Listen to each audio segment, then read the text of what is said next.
My name is Jonathan Dupaton, and I went to federal prison for aggravated identity theft, wire fraud, mail fraud, food stamp fraud. I'm very, very ambitious, and He called himself Finesse, and for a while the name fit. Jonathan Dupaton wasn't just another Instagram personality. He was the voice of a generation tired of punching clocks. Host of the Rich and Unemployed podcast, he sold the dream that you didn't need to work a 9-to-5 to make it. All you needed was hustle, mindset, and maybe a dash of rebellion. But now, in a shock turn of events, the man who inspired thousands to quit their jobs is in handcuffs. The federal government says Finesse didn't just finesse the system, he tried to bleed it dry. This is not just another influencer scandal. This is the unraveling of a movement, Rich and Unemployed, built on a message of financial freedom, only to be accused of financing that message through a multi-million-dollar fraud scheme. Let's explore what we know so far about this alleged crime. But Jonathan Dupaton's story doesn't begin with a crime. It begins with charisma. Before the headlines, before the mugshot, Dupaton was a rising digital star. His podcast, Rich and Unemployed, was more than a catchy title. It was a gospel for those tired of low wages, layoffs, and the illusion of stability that came with clocking in and out for someone else's dream. With the economy in the toilet, governmental laws making it harder on those in less fortunate financial situations, this was a glimmer of hope that maybe they could make it out the way Finesse did. With a sharp jawline, smooth delivery, and Instagram feeds flooded with luxury cars, designer fits, and cash counting clips mixed in with him preaching about the way he got it through constant grind, he became the digital messiah for the hustle generation. He wasn't selling courses or ebooks, he was selling lifestyle. The unspoken message, if I can do it, so can you. And people believed him. Because the alternative, the 40-hour grind, the overdraft notices, the paycheck-to-paycheck anxiety felt like a slow death. The middle class was disappearing. It became a world of haves and have-nots. Dupaton's content, with its bold titles and hypnotic confidence, felt like a way out. But what followers didn't see was what prosecutors would eventually allege. That behind the smoke and mirrors around the podcast sets and cryptic captions about wealth, Dupaton was engineering one of the largest unemployment fraud schemes of the COVID era.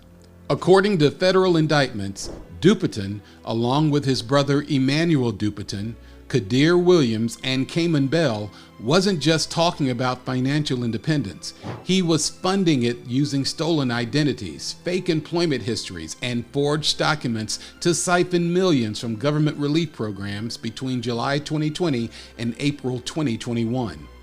This scheme wasn't just a local hustle. It spanned multiple states, exploiting the emergency unemployment benefits system rolled out during the height of the pandemic.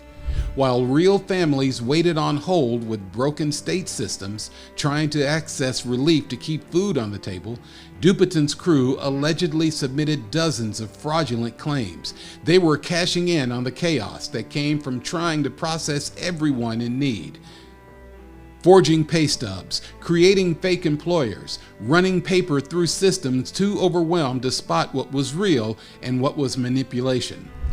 As the money poured in, so did the flexes, vacations, jewelry, cars, beautiful women, thousands in cash thrown about like confetti across his platforms. But federal investigators were watching, and unlike his audience, they weren't buying the dream. And with the audience he gained, he capitalized even more with YouTube ad revenue, a slew of sponsorships across platforms. What makes Dupaton's story so uniquely modern is that the same digital tools he used to build a brand became the rope that tied the noose. Every post, every podcast, every story. Federal agents combed through his public presence and found a trail. Rapid shifts in wealth, sudden unexplained purchases, and offhand comments hinting at income streams that didn't quite add up. And that's where the irony hits hardest. Dupaton's own ambition made him a target. His desire to be seen, to inspire, to flex is what made it so easy for federal agents to piece together the puzzle. In the end, Finesse got caught by his own content. He's not the first influencer to be caught in criminal activity because of this need to flex and flaunt his ill-gotten gains, but he is the most recent. We live in an era where image is currency, where clout is capital, where success has to be seen to be believed. Jonathan Dupaton mastered this truth, but what's now clear is that his brand was only as strong as the illusion behind it. There's a cost to living on social media, a pressure to perform wealth, not just own it, to look like a king, even when you're renting the throne. In the world of rappers and wannabe internet celebrities, Dupaton wasn't the first to fake it until he made it. But what he's accused of doing isn't just faking, it's defrauding, and that crosses a line. Federal prosecutors allege that Dupaton didn't just manipulate his audience, he manipulated the public trust. The money he's accused of stealing wasn't just government money, it was the people's money, set aside for workers laid off during COVID, for parents trying to feed children, for small businesses drowning under lockdowns. He turned pain into profit, and now the same audience that once called him a genius is wondering whether they were just pawns in a bigger hustle. While headlines obsess over Dupaton's arrest and court dates, what's often ignored are the real victims of pandemic fraud. Every fake claim delayed a real one. Every forged document clogged a system already buckling under demand. Every dollar stolen made it harder for struggling families to get relief. Single mothers waited months for approvals. Small business owners shut down while others cashed in. Trust in government programs eroded because people started to believe the system was always rigged. And maybe it was. But gaming the system doesn't fix it. It breaks it for everyone else. Let's be clear. Jonathan Dupaton, like all accused, is presumed innocent until proven guilty. The charges are serious, but a courtroom, not the internet, will decide his fate. Still, the case raises critical questions about accountability in the influencer age. If a man can build a brand off success that may have come from scamming, what does that say about the system of influence we've created? If followers turn a blind eye because the message feels right, even if the facts are missing, are they complicit?